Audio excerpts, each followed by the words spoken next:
Ooh, welcome back to Twin Cities Live at 4. In this week's movie trip presented by Muska Lighting, our movie guy is going to give us 3 new reviews on 3 very different movies with 3 different genres. Were you liking that little dance that you did? I did. I'm not normally like on camera right away. So He's like, what do I do? That shows the true happiness you have in your heart. Right, yes, for all 3 of these movies. As you guys can see, Paul McGuire-Grimes is here. He's going to talk about a bunch of these movies. One of them, you guys, gets a 5 out of 5 ticket stubs. We'll talk about that second. So let's talk about the first one, Gladiator 2. Opens in theaters next weekend. If you loved the first one, you will love the second one. Ridley Scott is like back doing what he does best. Massive battle sequences, intense fighting in the arenas, really terrific character building. If you remember the first one, Maximus's young son kind of goes away in hiding, and now he's all grown up, played by Paul Mescal, who we see there, who at the beginning, he sees his wife getting murdered by the Pedro Pascal character, and now it's this movie of revenge. Denzel Washington plays the lead villain in it and knows everything to do about making a true iconic ultimate villain of a movie. I mean, it's a true hero story with just these big personalities around him.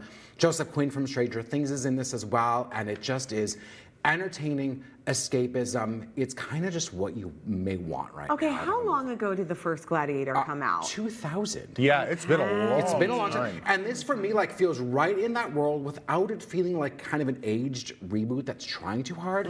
The sets are gorgeous, practical sets. I mean, obviously that's CGI, but like the costumes are stunning. And like Denzel is the kind of actor who knows how to wear a costume and use it and then just cut daggers with his eyes. And he can give a good speech. Oh he does too. Yeah. He's so good in this, yeah. Yeah. So this picks up with The Son, you said. Yeah. Yes. Okay. 16 years later. And 16 years later. yeah. Okay. And there's some prices to be paid here. Tickets. All right, ticket Four out stubs. of 5.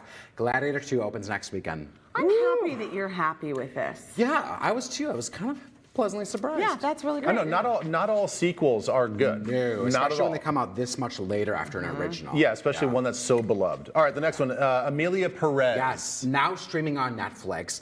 Get this, Zoe Saldana plays a kind of high-powered attorney who is approached by a leader of a drug cartel to fake his death and have him go through gender reassignment surgery. Whoa. And that is basically the beginning of what this movie is. And she decides to take on this case, and 4 years later, post-transition, she meets her now and is kind of brought back into her life. Oh my God. This is unlike any movie I've ever seen before.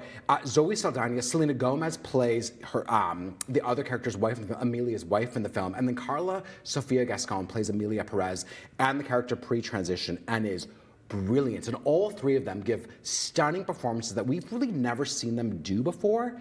And it's part movie musical, part action movie, part heavy drama.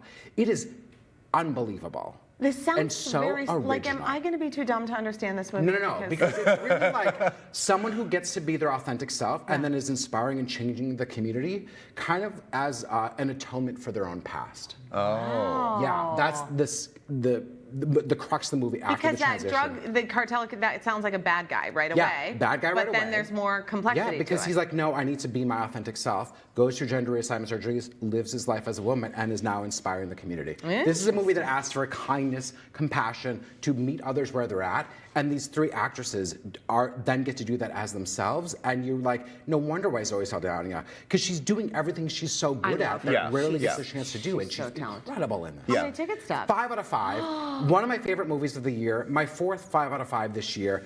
It's just so different and unique, and you won't even know what's coming next with it, and that's what I love. I mean, I love so much about it. But is that going to get some award nominations? I hope you so. think? It's from Netflix, and I think they're going to really try to push it, especially for Zoe and maybe Selena Gomez, because she's incredible in this as well. I got to catch up on Only Murders in the Building too. That reminds great me. I know, I'm really behind. we just started that as well. Yeah. Yes. Yeah. Okay, well, so far, if you guys are keeping score, it's 9 out of 10 ticket stubs so far. My God. So Okay, we're gonna Heretic rank has that a up a lot little. to live up to, and that's the 3rd movie. Yes, I don't know if you'll like this, Elizabeth, but maybe.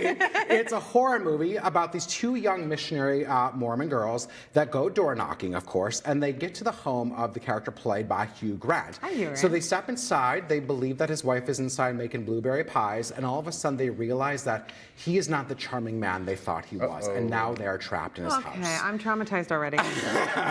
So this movie is like a fascinating horror film that looks at religion, theology, faith in our lives, and what do all these different types of religion denominations have to say about that? Because he's very smart about world religion, and these two younger women are coming from the Mormon faith, and how do they talk about that? The first half is really this think piece, and then in the second half, it really shifts to being this mode of survival. Can they get out? Can they survive?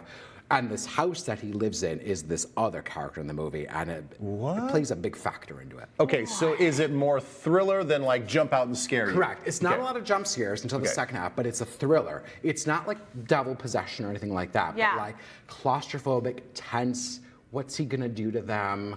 How many ticket stubs? 3.5 out of 5 in theaters now. If you want that type of scare, go see it. I think if and I Hugh wanna- Grant is fantastic in it. He's great in this. He was villain. also great in the new Willy Wonka, so I might just watch that again.